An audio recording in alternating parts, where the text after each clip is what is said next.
அல்ஹம்துலில்லாஹி ரப்பில் ஆலமீன் அஸ்ஸலாத்து வஸ்ஸலாமு அலா ரசூலில்லாஹி அம்மா பஅத். கண்ணியத்திற்குரிய இறைவனின் நல்லடியார்களே, அல்லாஹ்வின் சாந்தியும் சமாதானமும் என்றென்றும் நம் அனைவர் மீதும் உண்டாவதாக. ரசூலுல்லாஹி ஸல்லல்லாஹு அலைஹி வஸல்லம் அவர்களுடைய வாழ்க்கை வரலாறு பாடத்தொடரில் 9வது வகுப்பிலே நாங்கள் இருக்கிறோம். இதற்கு முன்னால் நடந்த பாடங்களை நீங்கள் முழுமையாக கற்றுக்கொள்ள விரும்பினால் அதனுடைய ஃபுல் பிளேலிஸ்ட்டை கீழே டிஸ்கிரிப்ஷன் புக்ஸை தருகிறேன், செக் பண்ணி பார்த்து கொள்ளுங்கள்.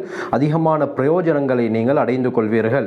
கடைசி பாடத்தில் எப்படி ஹுஸாஅ கோத்திரத்தாரிடத்திலிருந்து குறைஷியர்களிடம் மக்காவுடைய ஆட்சி அதிகாரம் வந்தது, அதற்கு யார் காரணமாக இருந்தார் என்பதை தெளிவாக பார்த்தோம். ஹதரத் ரசூலுல்லாஹி ஸல்லல்லாஹு அலைஹி வஸல்லம் அவர்களுடைய 4வது தலைமுறை பாட்டனார் தான் குஸை இப்னு கிலாப். இவரின் மூலமாகத்தான் குறைஷியர்களுக்கு மக்காவுடைய காபாவுடைய ஆட்சி அதிகாரம் கிடைத்தது. இவர்தான் ஹுஸாஅ கோத்திரத்தாரிடத்திலிருந்து மக்காவுடைய நிர்வாக பொறுப்பை குறைஷியர்களுக்காக வேண்டி வாங்கி கொடுத்தார்.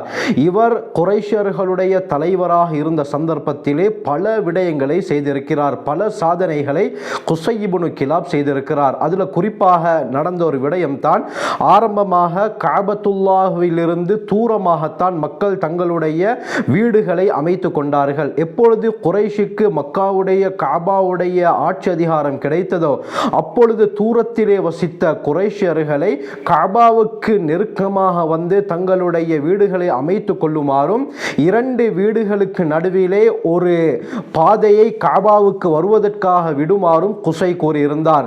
எனவே காபாவுக்கும் அவர்களுடைய வீட்டுக்கும் நடுவிலே இருந்த இடைவெளி வெறுமனவே 15 மீட்டர் தான். இந்த 15 மீட்டருடைய அளவில் தான் அன்றைய காலத்தில் மக்கள் இந்த காபத்துல்லாவை தவாஃப் செய்து கொண்டிருந்தார்கள். எனவே இந்த அளவுக்கு காபாவுக்கு நெருக்கமாக மக்களை குடியமர்த்தியவர் குஸை இப்னு கிலாப் தான். அது மட்டுமல்லாமல் ஜாஹிலியா காலத்தில் ஒவ்வொரு நாள் வெள்ளிக்கிழமை என்று மக்களுக்கு உபதேசம் செய்யக்கூடியவராக குஸை இப்னு கிலாப் இருந்தார்.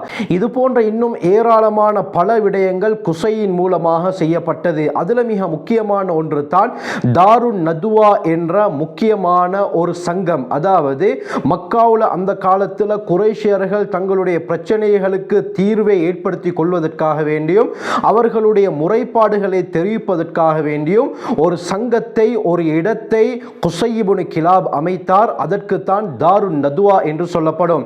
இது காபத்துல்லாவுக்கு வடக்கு பக்கமாக இந்த இடம் அமைக்கப்பட்டது.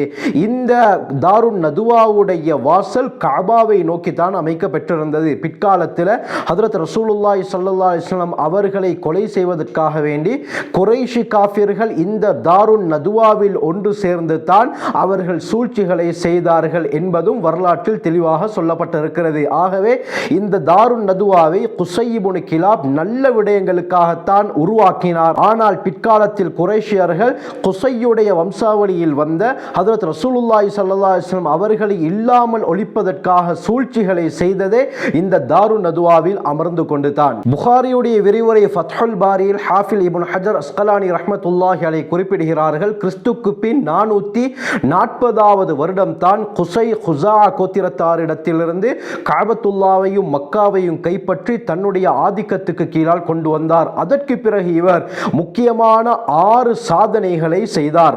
அதில் முதலாவது தான் தாருன் நதுவா என்ற ஒரு சங்கத்தை, ஒரு இடத்தை உருவாக்கி அதற்கு குஸை இப்னு கிலாப் தலைமை தாங்கினார்.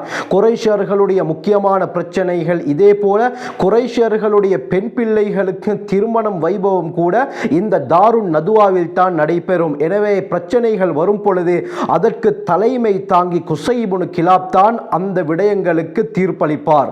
இரண்டாவது குஸை செய்த ஒரு சாதனை தான் குறைஷியர்களுக்கும் இன்னொரு கோத்திரத்தாருக்கும் மத்தியிலோ அல்லது வேறு நாட்டவருக்கு மத்தியிலோ யுத்தமோ சண்டையோ ஏற்பட்டால் அதற்காக வேண்டி ஒரு கொடியை தயார் செய்து குஸை அல்லது குஸையுடைய பிள்ளைகளில் யாராவது ஒருவர் தான் அந்த கொடியை தாருன் நதுவாவிலே நடுவார்கள். எனவே இந்த போர் என்று வரும் பொழுது அதற்கு தலைமை தாங்குவதும் குஸை அல்லது குஸையுடைய பிள்ளைகள் தான்.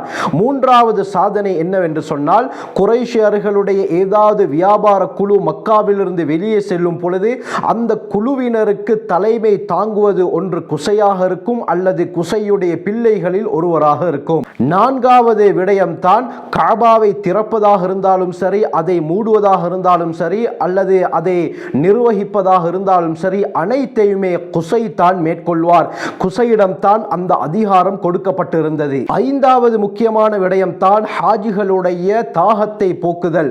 குசை மூலமாக இந்த விடயம் நடந்தது. அதாவது ஹஜ்ஜுடைய காலத்தில் மக்காவை நோக்கி வரக்கூடிய ஹாஜிமார்களுக்கு குசை என்ன செய்வார், பெரும் பெரும் தொட்டிகளில் தண்ணீரை நிரப்பி அதற்குள்ளால கிரேப்ஸ் திராட்சை இதே போல ஈத்த பழங்களை போட்டு சுவையூட்டி அந்த மதுரமான நீரை வரக்கூடிய ஹாஜிமார்களுக்கு கொடுத்து தாகத்தை தீர்ப்பார்.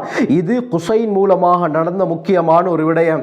ஆறாவது முக்கியமான விடயம் ஹாஜிமார்களுக்கு விருந்தளித்தல். அதாவது ஹஜ்ஜுடைய காலத்தில் மக்காவை நோக்கி வரக்கூடிய ஹாஜிமார்களுக்கு குசை என்ன செய்வார், மக்காவில் இருக்கக்கூடிய மக்களிடத்திலே வரி வசூலித்து அதன் மூலமாக வரக்கூடிய ஹாஜிமார்களுக்கு பெரும் விருந்தோம்பலை இவர் ஏற்பாடு செய்வார். வசதி இல்லாத பல ஹாஜிமார்கள் இந்த விருந்திலே கலந்து கொண்டு தங்களுடைய பசியை போக்கிக் கொள்வார்கள். எனவே இப்படியாப்பட்ட பல விடயங்கள் பல சாதனைகள் குசையின் மூலமாக நிகழ்ந்தது. இந்த குசையை எடுத்துக்கொண்டார். இவருக்கு 2 மகன்மார் இருந்தார்கள். மூத்த மகனுடைய பேர் அப்துத்தார், இரண்டாவது மகனுடைய பேர் அப்து மனாஃப். இந்த இருவரில் மக்கள் அதிகமாக விரும்பியது யாரை என்று பார்த்தால் இரண்டாவது மகன் அப்து மனாஃபை தான். ஆனால் குசை என்ன செய்தார், தன்னுடைய கடைசி சந்தர்ப்பத்தில் எனக்கு பிறகு முழு விடயங்களையும் என்னுடைய மூத்த மகனாகிய அப்துத்தார் தான் பார்த்து கொள்ள வேண்டும் என்று உயில் எழுதிவிட்டு அவர் மரணித்து விட்டார். அதற்கு பிறகு என்ன நடந்தது, அப்துத்தார் அப்து மனாஃப் குடும்பத்தார் என்னென்ன விடயங்களை செய்தார்கள் என்ற விடயத்தை இன்ஷா அல்லாஹ் அடுத்த பாடத்தில் தெளிவாக பார்ப்போம். ரசூலுல்லாஹி ஸல்லல்லாஹு அலைஹி வஸல்லம் அவர்களுடைய வாழ்க்கை வரலாறை தெளிவாக முழுமையாக அறிந்து அவர்களுடைய சுன்னாவை அணுவணுவாக பின்பற்றி அல்லாஹுடைய நெருக்கத்தை பெறக்கூடிய கூட்டத்தில் அல்லாஹ் நம் அனைவரையும் சேர்த்தருள்வானாக. ஜஸாக்குமுல்லாஹு கைர். வஆகிரு தஅவானா அல்ஹம்துலில்லாஹி ரப்பில் ஆலமீன்.